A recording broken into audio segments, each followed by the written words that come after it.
And we are live. Hello, everybody, and welcome to the Fleming Film Talk with me, Robbie Fleming, and joining me as always is Justin Doyle. Hello, Justin. What up, Rob? How's it going? I'm good. I'm good. Do you want to talk about what we're talking about today? Yeah, so it's a very it's a good week for veterans and whatnot. So what we're in All Quiet on the Western Front came out with big acclaim and success for Netflix, the international movie. So you and I are going to discuss war movies. That's right. That's right. Mine's a mix of different things. Yeah, I try to stick to the classics on this one, meaning it's most of the movie takes place in the war zone. Most of it is they're actually battling. Yeah, to Um, films like Schindler's List and The Imitation Game, I think they're kind of like better off for another day. yeah, um, like Good Morning Vietnam is a great movie about war, but there's no war in it. You don't see Robin Williams like on the front lines. No. It's mostly taking place over the airwaves and in walking around Vietnam and stuff. So Yeah. I do love that movie, and that is a movie that could be talked about. But I went with actual on the front lines, Nice. having war in the trenches, stuff like Nice. that. So Nice. Can I kick things off with my number five? kick it off.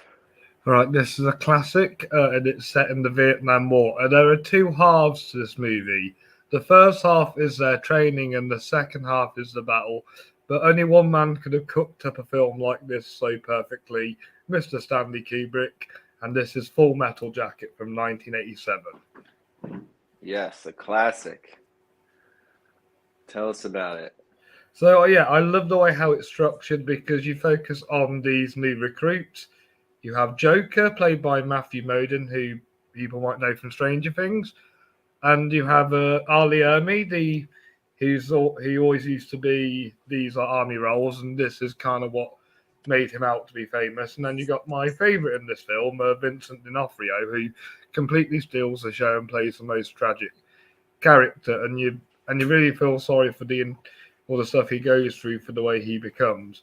The second half isn't as good as the first half, but as a whole, it does make for a well constructed film that's full of fantastic shots and well written dialogue and well structured story, and it just really captures the brutality and the horrors of war while also showing its funny side as well.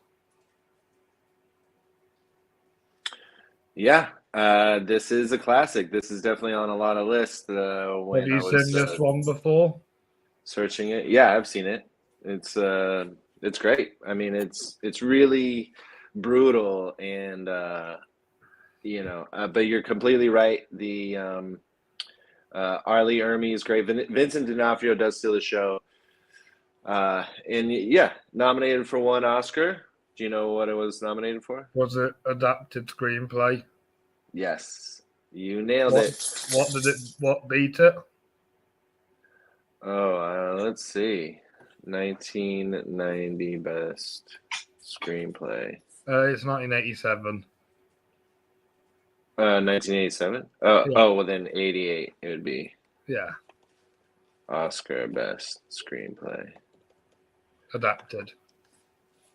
Um, but yeah, you know the story about Arlie Ermy in this one? He was a real life army sergeant, wasn't he? That's correct. And he came in to actually help out other people, be like an actual enforcer. And they did. He liked it so well that they just had him be the person. They're like, you know what, you are doing better than anybody else can do, so we're just going to have you be the actor. That's a Yeah, great Hollywood story. 1988 was The Last Emperor. still need to see that one. Sames is. But yeah, great pick there. That's definitely one. Like I said, was up in the top here for a lot of movies that war movies that are people's favorites. Yeah, it's just a classic, and I think Stanley Kubrick, it's a little bit different than what he normally does, you know. He So still has the humor. He always adds kind of a dark humor to his films. yeah, yeah. All right, let's see what the stats are. On Yeah. IMDb, it's an 8.3, which is great. $30 million budget, 46 million worldwide. So don't think it did what it wanted to do. It's more of a cult classic, I'd say now. Oh, definitely. It's Definitely. 90% on Rotten Tomatoes, 94 audience score. So pretty successful either way. Either way, very successful, yeah. Okay, my number 5 does have some humor in it as well. This one is a little bit more not your typical sort of war movie, but they are definitely on the front lines and they just don't know it. That's because they're making a war movie, and this one's Tropic Thunder. Yay. Yeah, this is just a fun movie. Came out in 2008. You know, Robert Downey Jr. and Ben Stiller and Jack Black. And they're making a movie, and they go to the trenches here, and don't realize that there's actually a war going on, and they're right in the middle of it, trying to just create this movie. It's a ton of fun. It's even garnered Academy Award nominations. Or a nomination for Mr. Robert Downey Jr. for supporting actor. And he would have been my second choice over Heath. Yeah, but of course he had to go up against somebody else who was a dude playing another dude. Yeah. And he lost to Heath Ledger, who's still one of the greats out there. But yeah, Robert Downey Jr. is so freaking funny in this, and I love Jack Black. He's just trying to get his jollies off by being high all the time, and so he's going through withdrawals and I'm stuff. looking forward to seeing him as Bowser. Oh yeah, he was just in the movie Weird, the Al Yankovic movie. Ooh, the Al Yankovic story. I need to see it. Yeah, it was a lot of fun. Do you like Al Yankovic? Yeah, he's funny. Yeah. Yeah, it's pretty good. But yeah, so this one's, got some great cameos in it as well. Tom Cruise, Matthew McConaughey. And then, Brandon T. Jackson's in it, Steve Coogan, Danny McBride, Bill Hader, Nick Nolte, and Jay Baruchel. So big cast. But the way that they took a comedy this and is actually probably my favorite film Ben Stiller's directed. Yeah. Well, to make a comedy war movie and still have it be like beautifully shot and epic and kind of like an Apocalypse Now, where it's really well done. It was just great. And the fact that they don't even know that they're, in the middle of this is just hilarious. So that's why Tropic Thunder is my number 5. You ready for my number 4?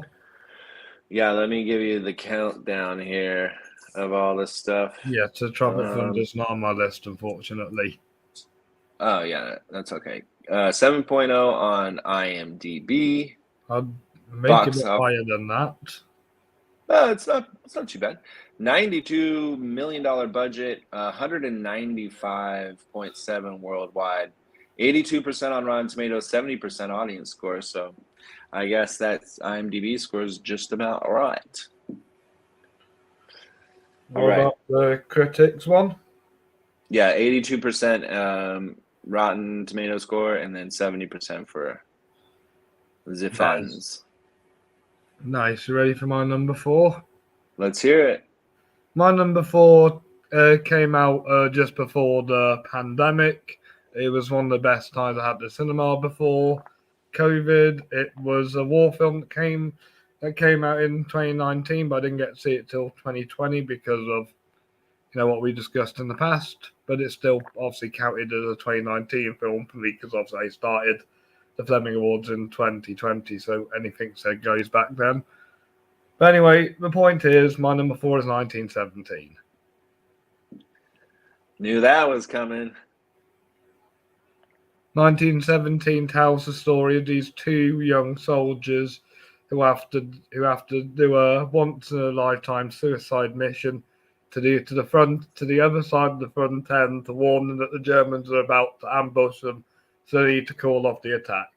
And their journey is just done in one big long shot. The whole film is shot by Roger Deakins, who obviously also shot Blade Runner and No Country for Old Men, so have great ears with the camera. So, and obviously he does his best work as a cinematographer for this movie. Also the score, and obviously you have Andrew Scott, Colin Firth, Benedict Cumberbatch, uh, Mark Strong, yeah. And you got some heavy hitters that just pop up every now and again, but it's all about George McKay and King Tommen from Game of Thrones trying to get their way across this mission. Yeah, that guy kind of looks like the main guy in All Quiet on the Western Front. I was thinking that. Very similar looks. This movie was nominated for 10 Oscars and won 3. Do you know which 3? It should have won Best Picture, that's for sure. No. You prefer Parasite to 1917? I think that Parasite was an original movie, whereas 1917 we've kind of seen before. We're talking about our top 5 war movies right now, and we left off 100 of them. So that's why Parasite is just a little more unique than 1917. Where 1917 does have a lot of unique styles, just like you said, a one take. The production design was amazing. It won for best cinematography, achievement in visual effects, and sound mixing. I would have also given it editing because of how it's made to edit that way. Surely that bloke must have been sat there with loads of different footage trying to edit it all together to make it look like that. Yeah. This was a fantastic movie. It's lots of fun, directed by Sam Mendes, who did the 007 movies and much more. So they did another war film.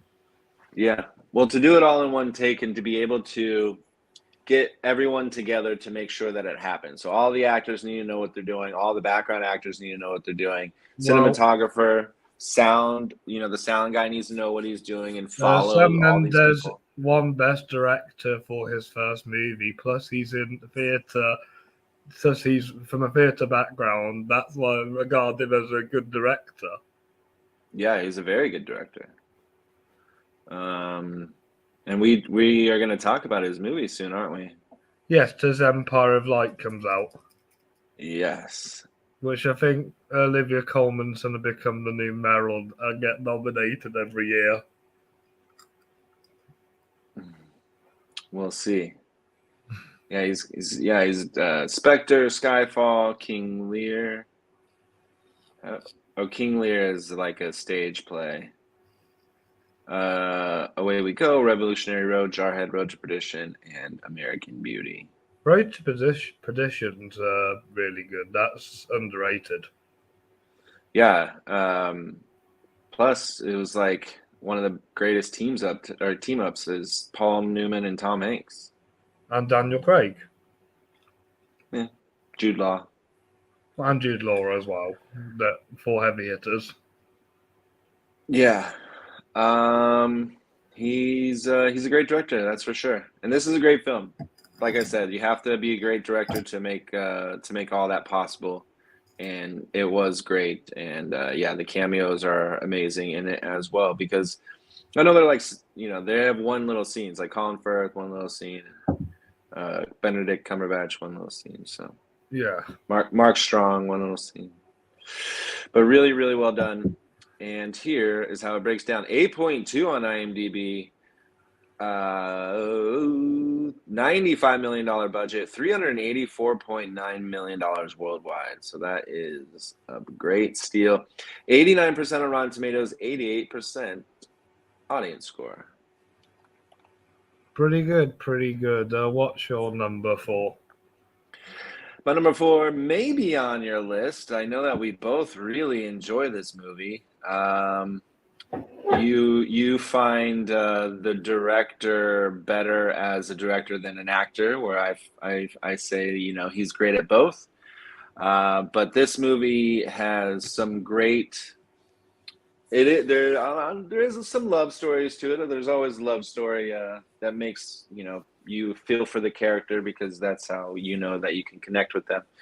But it has some of the greatest frontline scenes I've ever seen. The most realistic, unbelievable stuff. But also, the main character in this movie doesn't want to kill. He just wants to keep people alive and never wants to hold a gun.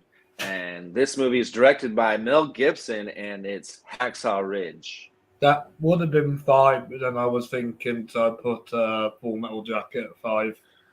Yeah, so Andrew Garfield's in this movie, Sam Worthington, Vince Vaughn to me, this is where he kind of like turned a little bit more and became he's like done with the comedies. And then we saw him in this one, and he's just been completely entrenched in all these sort of badass movies, you know, Dragged Across Concrete and Cell Block 99. And then, yeah, this one where he plays the commander I want to here. see the one where he becomes the girl and she becomes him, and he's a serial killer. Yeah, Freaky. Yeah. It's a blast. It's a lot of fun. Sweet. But yeah, Hacksaw Ridge is about a medic who is serving at the Battle of Okinawa, and he refuses to kill people and becomes the first American in history to receive the Medal of Honor without firing a shot. This is based off a true story, won 2 Oscars, nominated for 5, one for achievement in film editing and sound mixing, which, you know, we'll get a lot of that as we go along when it comes to all these movies, because the sound and the editing is, you know, very important in these war movies. But it was also war movies always win sound editing awards. Yeah, exactly. Was nominated for Best Picture. Andrew Garfield was nominated. Mel Gibson was nominated, and was also nominated for sound editing. 6 Oscar noms, and it won 2. You like this movie? Yes. Yes, I do like this movie. It's my favorite of his directorial movies.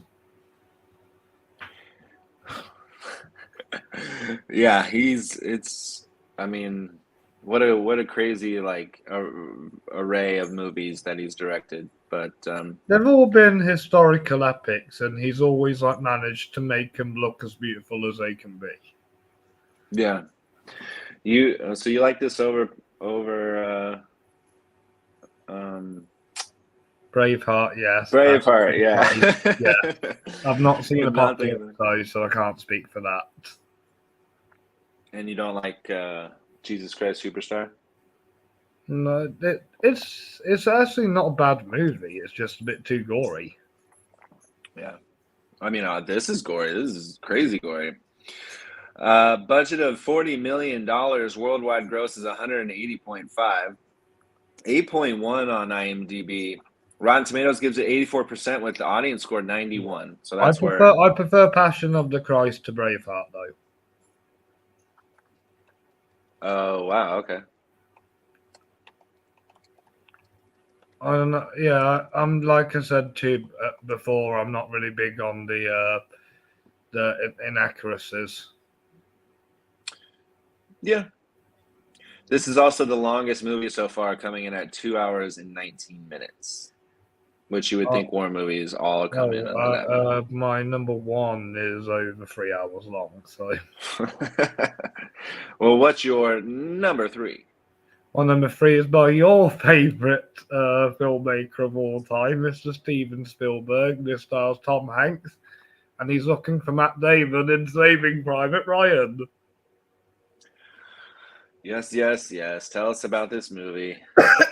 Right. So this starts off on one of the best battle sequences you'll ever see in your life. And then after the battle sequence, they're sending letters home, and only one brother of the Ryan brothers have survived, and Tom Hanks leads all these men. Of course, you have Barry Pepper, you have Tom Sizemore, you have Edward Byrne, I think his name is, and you even have Vin Diesel in there. And I swear Giovanni Ribisi's there. Paul Giamatti shows up at some point. So does Ted Danson. And Dennis Farina. yes, Dennis Farina from Snatch. Bryan Cranston, Heisenberg, he's in the cast somewhere as well. But yeah, the most important thing you said was directed by Steven Spielberg. I thought you don't say saying Tom Hanks. No, Tom Hanks is great. Yeah. Um, Jeremy Davis, that's his name. Jeremy Davis. I Who's went that? Adam Goldberg, he's another underrated actor. Yeah, he's great. Yeah. Jeremy Davies, is that what you said? Yeah, Jeremy Davies, he's in Yeah. The Black Phone. Oh, Yeah. Nathan Fillion, the guy from Firefly. Mm-hmm. Yes, he plays the wrong James Ryan. I remember now. Did you say Matt Damon? Yeah, Matt Damon.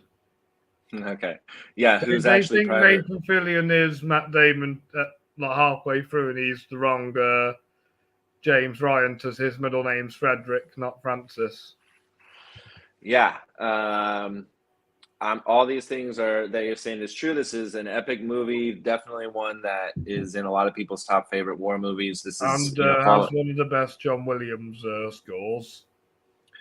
Following the Normandy landings, a group of U.S. soldiers go behind enemy lines to retrieve a paratrooper whose brothers have been killed in action.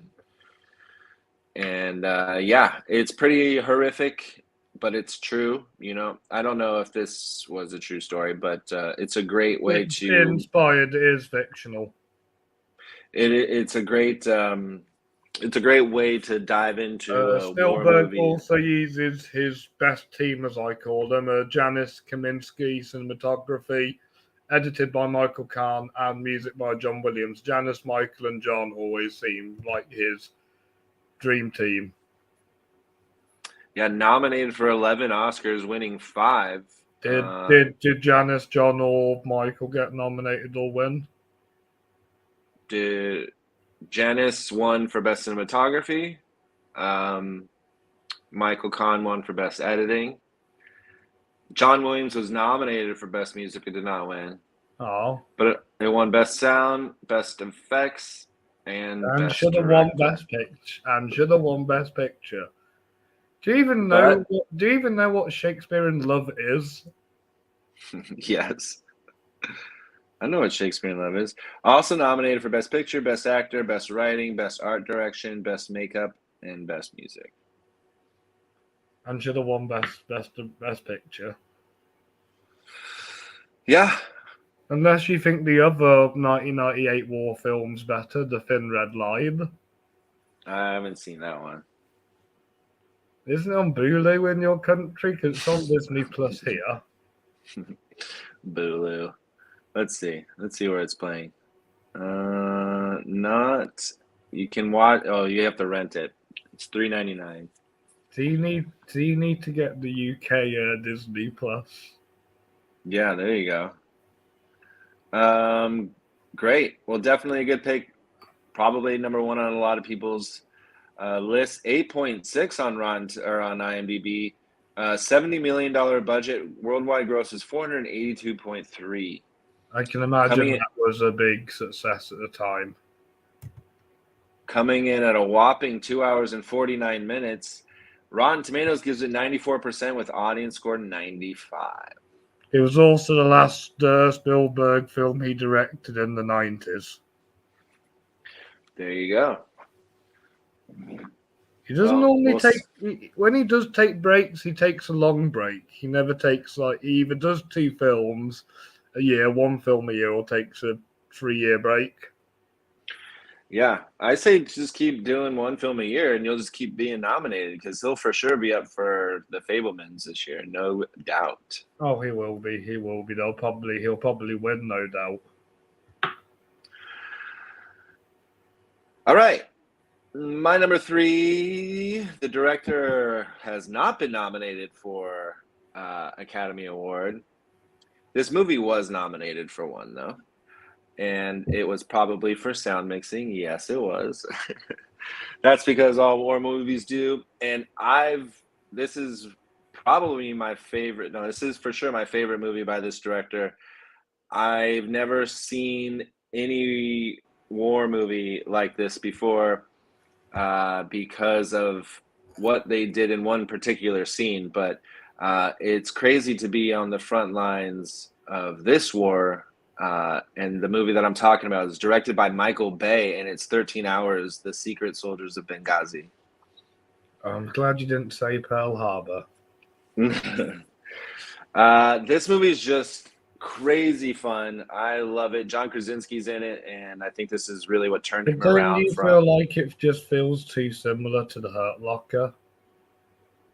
Well, it's not really about bombs, but all these movies that are about the war that started from 9/11 and now are all kind of sort of similar in that way. So it's Are they about. all dad movies, as Cody calls them?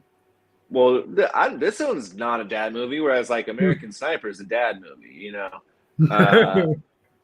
But the way the graphics are in this movie and like the actual explosions and gunfire is just really remarkable. There's a scene where it's dark out and the Americans have the high ground and the enemies are coming from down below, and they just start firing away, and there's this up in the air shot, and you're just seeing just like the vision of the bullets coming out of the guns, and it's just so remarkably done.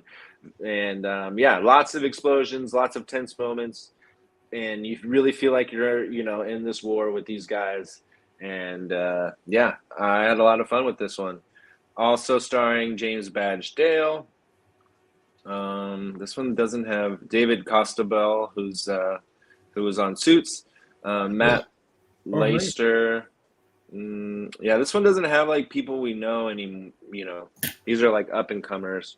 But yeah, directed by Michael Bay, which he's Transformer guy. Yeah, Transformer guy. But this is during an attack on a U.S. compound in Libya. A security team struggles to make sense out of the chaos. Although I do prefer it when Michael Bay doesn't make blockbusters and Transformers movies every time. The ambulance. Yeah, I'm not big on ambulance, but do you like this movie? Was I? Do you like this one? 13 Hours? It's okay. It's fine. I really like it. I love just John Krasinski is so good in it. It's a hard R movie. 2 hours and 24 minutes. IMDb gives it 7.3. Budget of 50 million. Worldwide gross 69 million. So it didn't do that great. And Rotten Tomato gives it 51%. However, the audience score is 82. So that's where I land. Nice. All right. What's your Silva? Well, you spoke about it last week. It's All Quiet on the Western Front, the new one. Oh, nice. Yeah, just posted our talk about it on YouTube and TikTok and all the places. So go check that out. So I obviously enjoyed this movie for its visuals and the way it told the German side of World War One. Granted, they are the enemies in the battle, but it's not fair it's not fair to see the tragedy side of it. Yeah. It does kind of show that war is pointless when you're seeing all these people get killed, whether it's on the English, the French, or the German side. Yeah, this was a great film, just about kids who just want to join the army and just, make a difference. And then once they get in the trenches, they're freezing to death. They are getting gassed. They're getting shot in the helmet, almost dying. I haven't seen the old one, so I can't determine what is better between the two. But this one was a lot of fun. I mean, for what fun can be in a movie, but it is very epic. We'll probably talk about this one more when we do our end of the year list, won't we? I think so. I think it'll be on a lot of people's top. Daniel Bruhl's in this, but also the Felix Kammerer, or yeah, is the guy that looks like the one from 1917. Yeah. Okay. But yeah, it's out on Netflix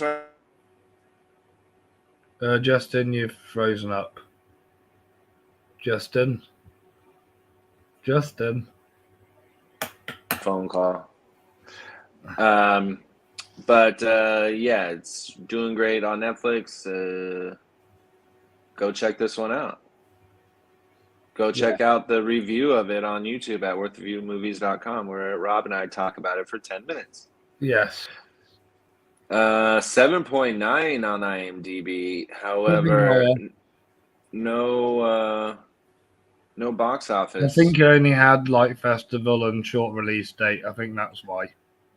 Yeah, plus it was probably released in Germany as well, and that's where it'll make, some money, I hope. Yeah, I hope so too. 91% on Rotten Tomatoes. Audience score gives it 90%. This one coming in at 2 hours and 27 minutes. And it's a good 2 hours and 27 minutes of your life. Yeah, it goes by really quick. I enjoyed every minute of it. And yeah, let's see what is a little bit better, in my opinion.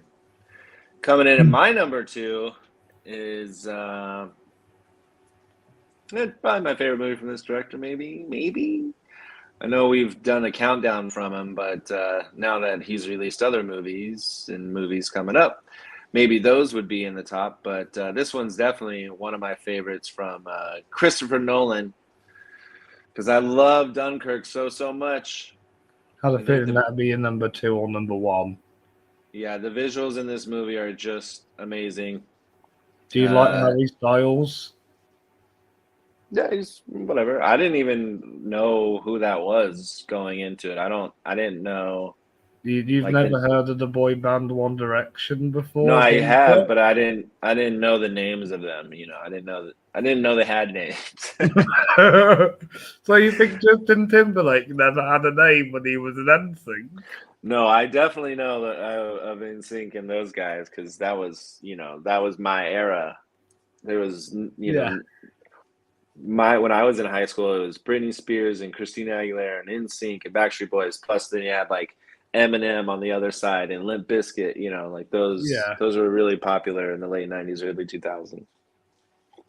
Yeah, but going back to Dunkirk. Yes, Dunkirk, directed by Christopher Nolan. Just it's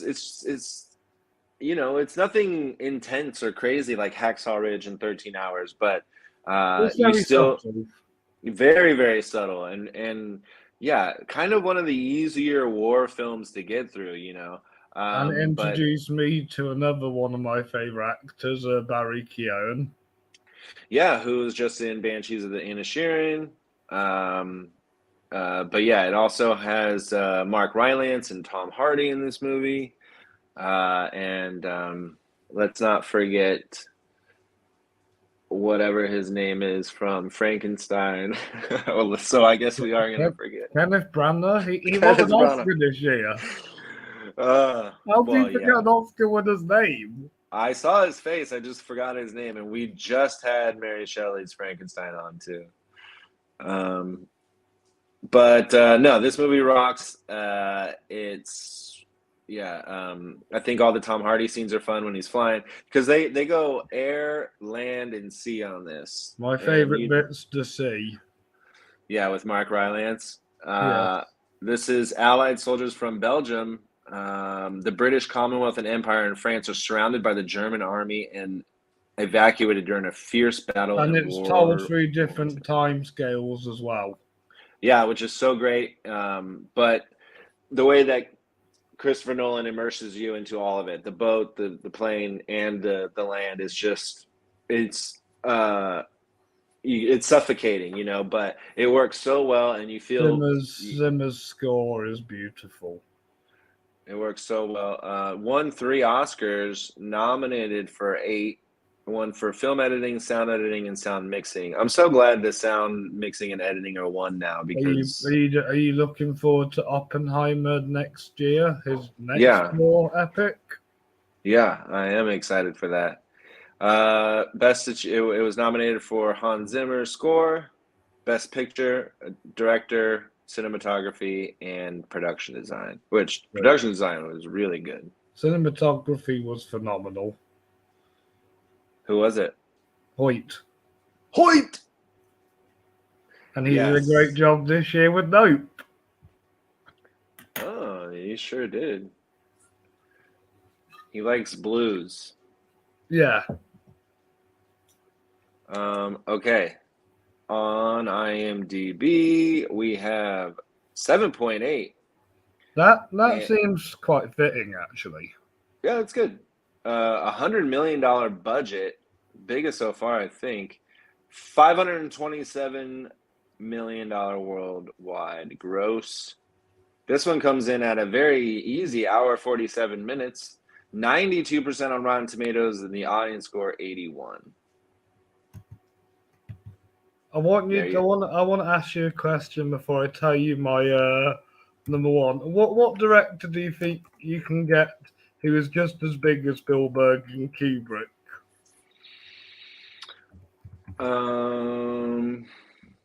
James Cameron. That's a good answer. That's a good answer. But the answer I'm going to give you is I this know one, the answer. Mr. Francis Ford Coppola. I thought you were gonna say Quentin Tarantino. No, Mr. Francis Ford Coppola. My number one is what I think is the greatest war film ever made. This film is literally a piece of art. You can display it in an art gallery, and you can just watch it on repeat. Every single shot in this film is just beautiful, and the whole structure of this movie is beautiful. And it's Apocalypse Now. Apocalypse Now. This is the biggest war epic for war epics. And it's the story of behind the set that's even interesting than the movie itself. Yeah, that's why it has like documentaries about it. Yeah. But yeah, Martin Sheen is fantastic in the lead role. Robert Duvall's great. Dennis Hopper's fantastic. Lawrence Fishburne's amazing. And even though he's only in the movie for 10 minutes, Marlon Brando, what a performance he puts on. The cinematography is beautiful. The effects just are really just brought to life so well, and the music choices he makes are interesting. It starts off with the Doors, and then you hear classical piece of music. I really love it when the helicopters are playing to Riders of the Valkyrie.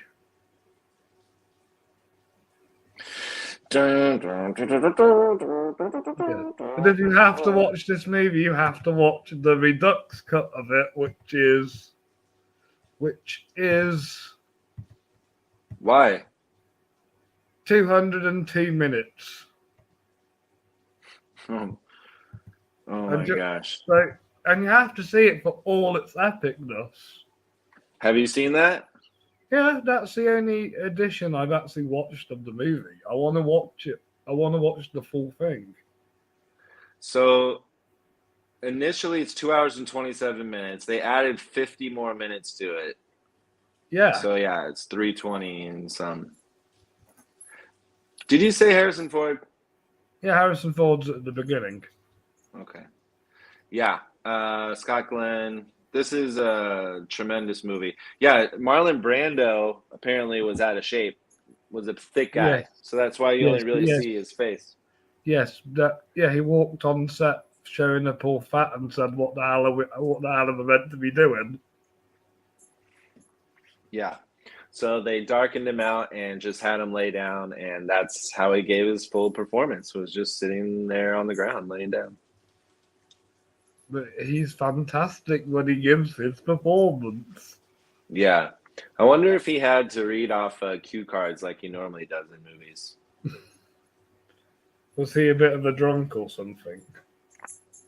I believe so, but he also just didn't. I think he just knew that he's bigger than like the industry, and so Oh, he can just so he was a bit of a prima donna then. just walk on set and be like, I don't know my lines, but you can tell me. Nominated for 5, 6, 7, 8 Oscars, winning 2. Do you know which 2? Best. Hang on, sorry, I'm on the. Let's have a look. It won. It was nominated for Best Best Picture. cinematography and best sound. Yeah, well, of course, Best Sound. Yeah. It also nominated for Best Picture, Best Actor, Best Director, Best Writing, Art Direction, and Film Editing. The last. How does it take 4 people to edit a movie? Oh yeah. I don't know. Actually, that's interesting. Yeah, this one's definitely in the top of a lot of people's lists. This one, Saving Private Ryan, and Full Metal Jacket, I think, are the top 3 that most people are going to be talking about. This movie is an 8.5 on IMDb. Budget of $31.5 million. That's got to be the lowest so far. Worldwide gross is 104.7. And then Rotten Tomatoes scored 98% with an audience score of 94. So I picked all good ones for mine. Hey, mine are all good too, brother. Yeah, yours are fantastic too. I just couldn't pick. I just couldn't pick them in my 5. If I were doing top 10, then maybe some of yours might be in it as well. Yeah, 2 hours and 33 minutes if you're just going to watch the regular 1979 version. Fair enough. All right. My number 1 is the longest movie for sure out of my 5, coming in at a whopping 2 hours and 45 minutes. It does feel like it. That's because of, sort of the war that they're actually fighting is not as fun as, well, fun. None of the wars are fun, but this one dates back even further. And I just fell in love with this movie. I'm a big fan of of some of the actors in this. We have talked about him before. He doesn't direct this one, however, but Mel Gibson does star with Heath Ledger in The Patriot. And boy, do I love the movie The Patriot. I mean, this kind of war is, muskets and, one bullet at a time. It's so threatening all the time. Because when you have automatic weapons and stuff, like, you can kill quicker. This one, you just have the means that you're dealt with, which is was it Flint guns, and that's just insane. But Mel Gibson's great in this movie. It is an epic movie directed by Roland Emmerich. Written by the same guy who wrote Saving Private Ryan. Robert Rodat. And For the Dark World. Oh, look at that. Jason Isaac's also in this movie. Joelle E. Richardson, Chris Cooper, Donald Logue, Tom Wilkinson, Adam Baldwin. I can picture Jason Isaac's fantastic. Yeah, he's always great. Always. But yeah, I just love this movie so much. It was the first movie. It came out in the year 2000. It was the first movie because I hadn't seen, any war movie before, because I actually didn't really care for war movies before The Patriot came out.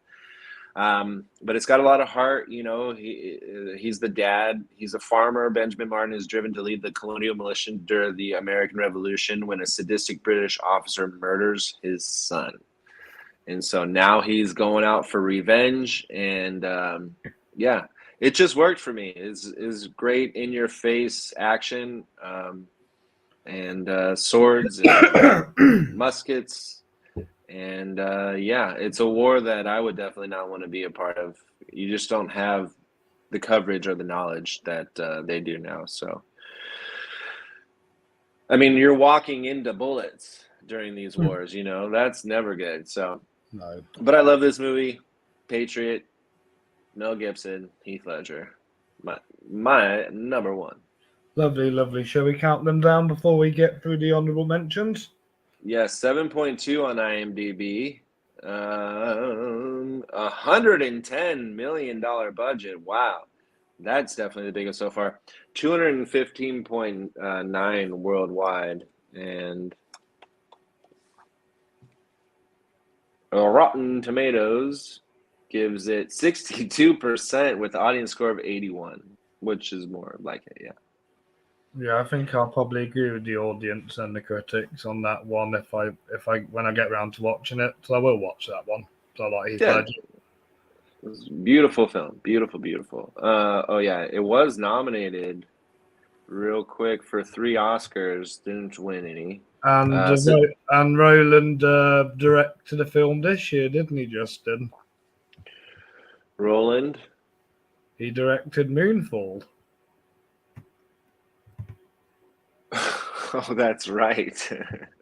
Best cinematography, best music, and best sound, of course.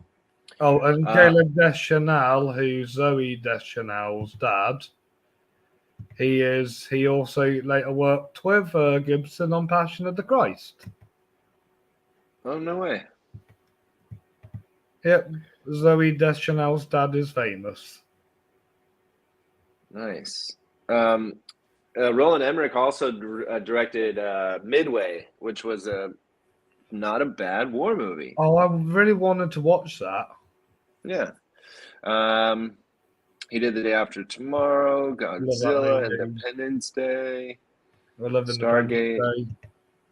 Yeah, Moonfall. Stargate's coming up. Wait, he directed 1994 Stargate, and now he's another one coming out called Stargate. Okay, Roland. All right, let's count them down. My number 5 was Tropic Thunder. My number 5 was Full Metal Jacket. My number 4 is Hacksaw Ridge. My number 4 was 1917. 13 Hours, The Secret Soldiers of Benghazi was my number 3. Spielberg's masterpiece, Saving Private Ryan, isn't my number 3. Number 2 for me is Dunkirk. Number 2 for me is All Quiet on the Western Front, the new one from Netflix. And number 1 for me is The Patriot. And number 1 is Apocalypse Now for me. All right. Also, Rand? Yes, Hacksaw Ridge is one of them. Fury with Brad Pitt, Inglourious Bastards with Brad Pitt. Yes. So Brad Pitt was in a lot of war movies just after Inglourious Bastards. Yes. He's great. Oh, he is. Glory, if you're thinking the American Civil War. Almost made my list. The Deer very Hunter is another classic, and obviously Meryl's in that one. So you'll have to see it if you haven't. Which one? The Deer Hunter. Oh, yeah. And there's the other Platoon. Mm-hmm. Platoon to the easy made my list. Yep. That was like the 4th one for the top of all the war movies. And then you also have stuff like Bridge on the River Kwai, which I've not seen, and A Bridge Too Far, which I have seen, which are also films that had a lot of like big star actors. A Bridge Too Far has every actor who's like a legend in Britain now. Overlord. I didn't see that one. A horror sort of war movie. Kong Skull Island is fun. And these are, I'm just naming ones you haven't named because the ones that you've named are definitely on my, Fury is great. I recently watched War Horse. That was also great. Most of Stanley Kubrick's other films are war movies. Doctor Strangelove's more than Schindler's List kind of film, but Barry Lyndon's got a war in it. Mm-hmm. Paths of Glory. Spartacus has a war in it.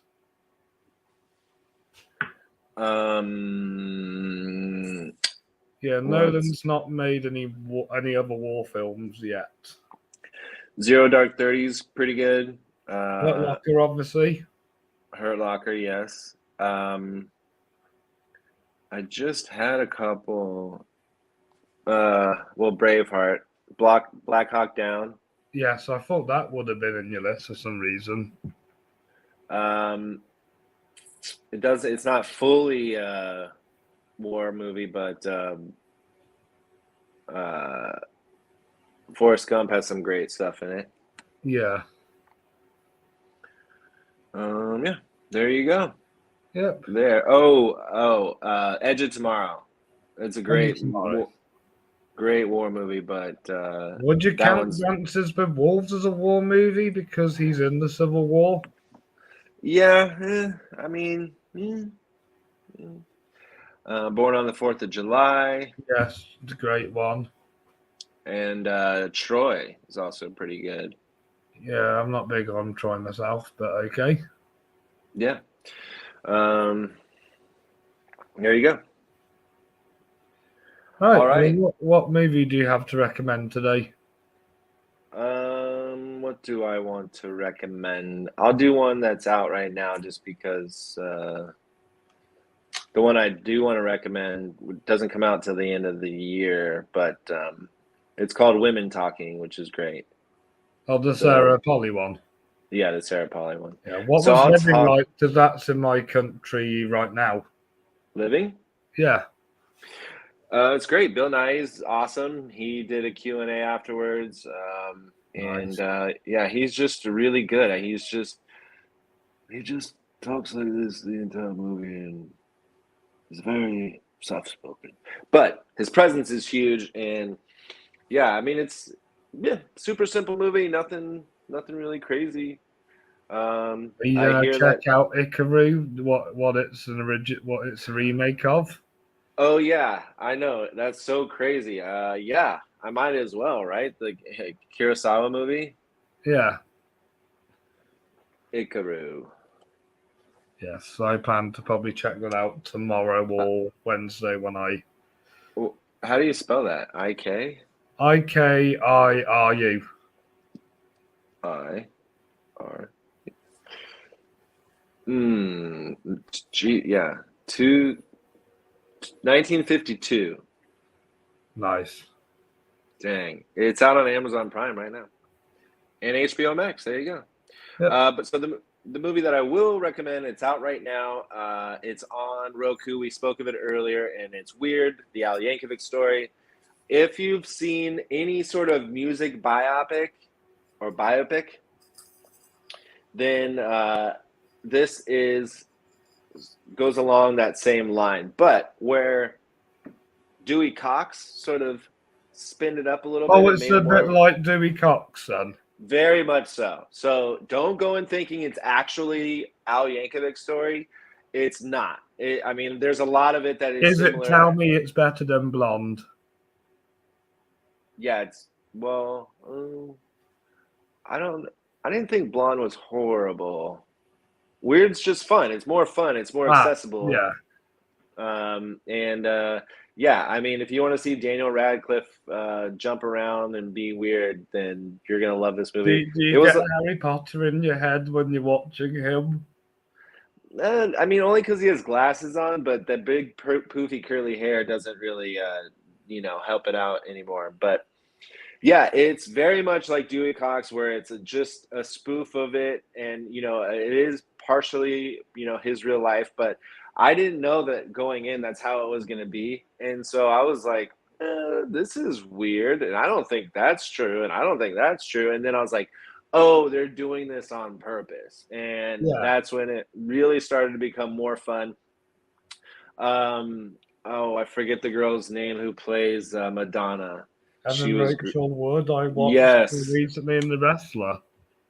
Yes, she's so freaking fun, and it was great. So yeah, my recommendation this week is Weird, the Ali Yankovic story. Now, you know what? That's actually going to be the film I recommend this week. I'm going to recommend The Wrestler. Oh, there you go. Yeah, I rewatched it for a review I posted yesterday, and every time I watch it, just gets better as it goes along. And what you said about Darren Aronofsky, his main priority whenever he makes a movie is getting the best he can out of the cast, and hence why I think Brendan Fraser's probably going to win Best Actor this year. For the whale. Yes. Very nice. Yeah, this guy that directed Weird hasn't done much else as a director. Mostly TV. Yeah, so he's mostly just directed TV and shorts. So, Yeah. whereas I your also I director, also managed to watch Triangle of Sadness, and I kind of thought it was a bit overrated. I'm excited to see that one. You should watch Oh, it for your opinion anyway. You might like it more than me. which one again? Triangle of Sadness. Oh yeah, I immediately my mind was like, oh, I need to tell him about Decision to Leave because I've watched it. So Nice. yeah. So we'll be hearing more about that. Also, Causeway, Jennifer Lawrence movie. That's looking pretty good. And then if you are into Harry Styles, My Policeman is now on Amazon Prime. Yes, I completely forgot that came out. I need to get round to watching that one.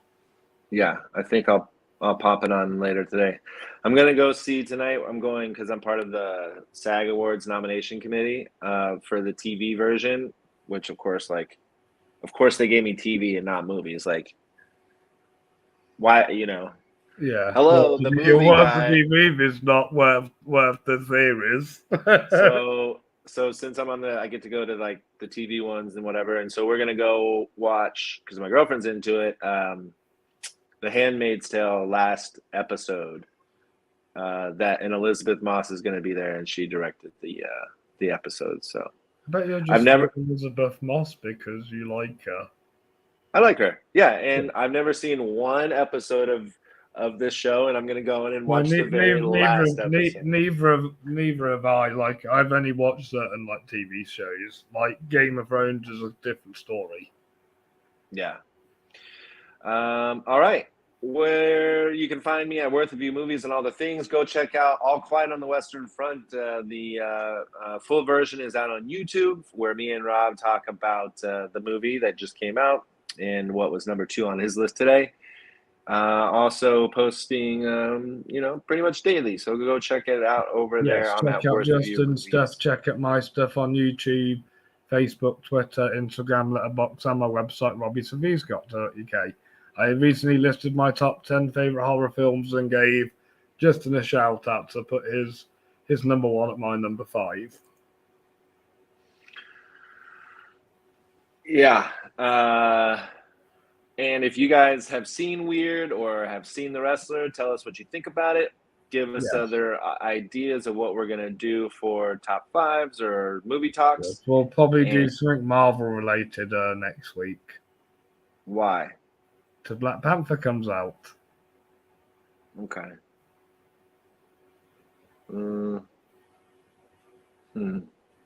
What could we do Marvel related, though? Heroes We've or done it. villains? We haven't done villains. We haven't even done a character list before. Huh. Okay. That kind of sounds fun. Yeah. Let's do villains. Yeah, let's do villains. I'll try and see if somebody wants to come on with us. Maybe Josh Hickey or Felipe. All right. Who we haven't seen what's his name in a while either. Will Crabbe. Will. Yeah, Will. I've been messaging him. He's kind of disappeared off the grid. Maybe he's not into movies anymore. Well, how can you not be into movies anymore? Yeah, I don't get it. By the way, Ikaru is 98% on Rotten Tomatoes. So go check that out. Awesome. Okay. Well, we'll do all that again next week. Until then. Bye, Justin. Later, Rob. Bye, guys. Thanks for reviewing. Bye-bye.